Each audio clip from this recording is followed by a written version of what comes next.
Hey! We often display a loading indicator when retrieving data.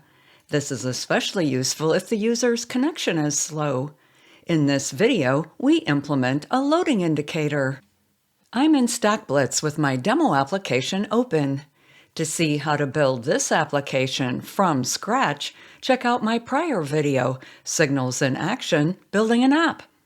We're looking at the vehicle service. We use rxresource to issue our HTTP request and return the response as a signal. rxresource is a new, experimental feature introduced in Angular version 19. We'll leverage the isLoading property of rxresource to display the loading indicator. Here at the top is our URL. We're using the public Star Wars API, or SWAPI. I'll scroll down so we can see our interfaces. When requesting a set of vehicles, SWAPI returns a set of metadata with the array of vehicles in the results property. In our rxresource loader function, we issue the HTTP request, then define an RxJS pipeline to map the emitted response. This returns the vehicle response results property, which is our array of vehicles. Our vehicle's resource is then a resource ref of vehicle array.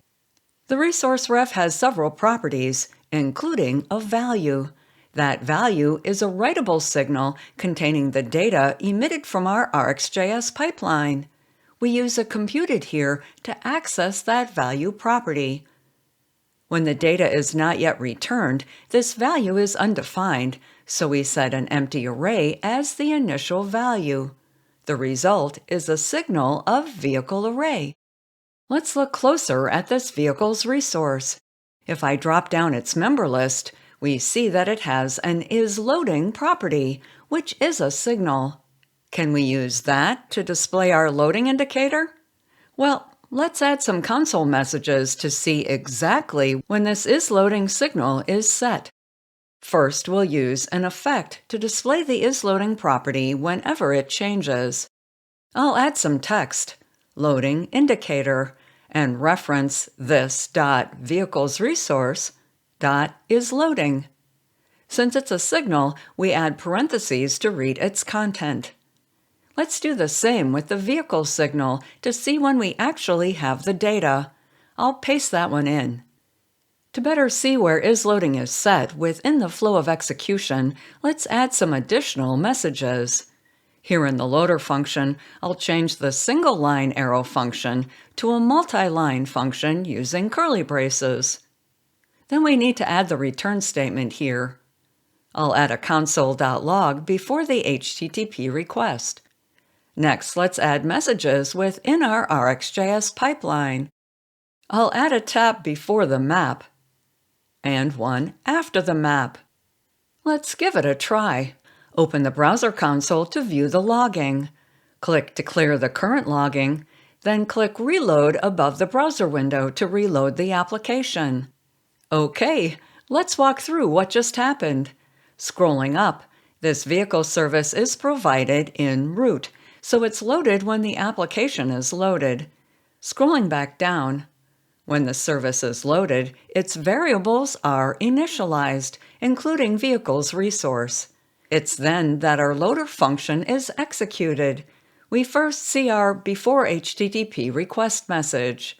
Then the HTTP GET is executed, and we see the isLoading property change to true.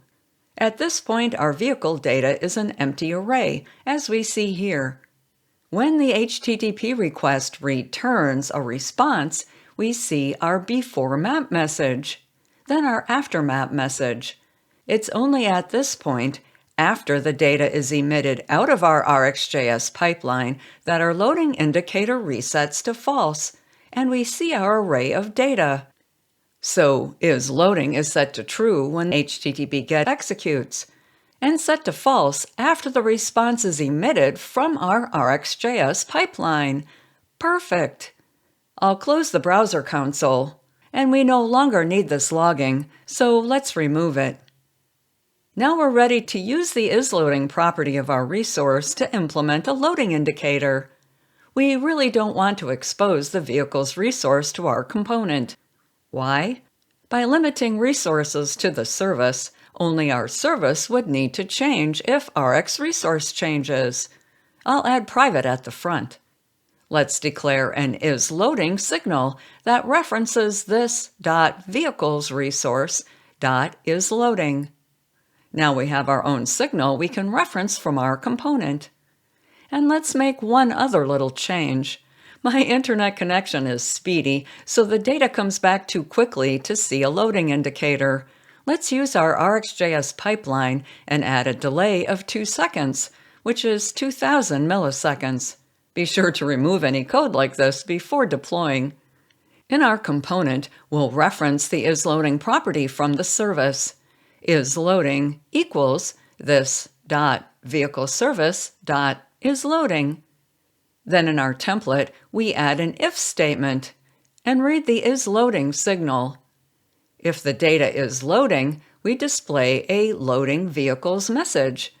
Otherwise, in the else, we display the elements for the page. Let's give it a try. Reload the application. First, we see the Stackblitz loading message reloading our application. Then our loading vehicles message appears. After 2 seconds, the data is loaded and our application elements appear. Our select box is populated with our vehicle data. It works! Going back to the vehicle service, rxresource has an isLoading property for implementing a loading indicator. Yay! That's so much nicer than writing all of the code to handle it ourselves.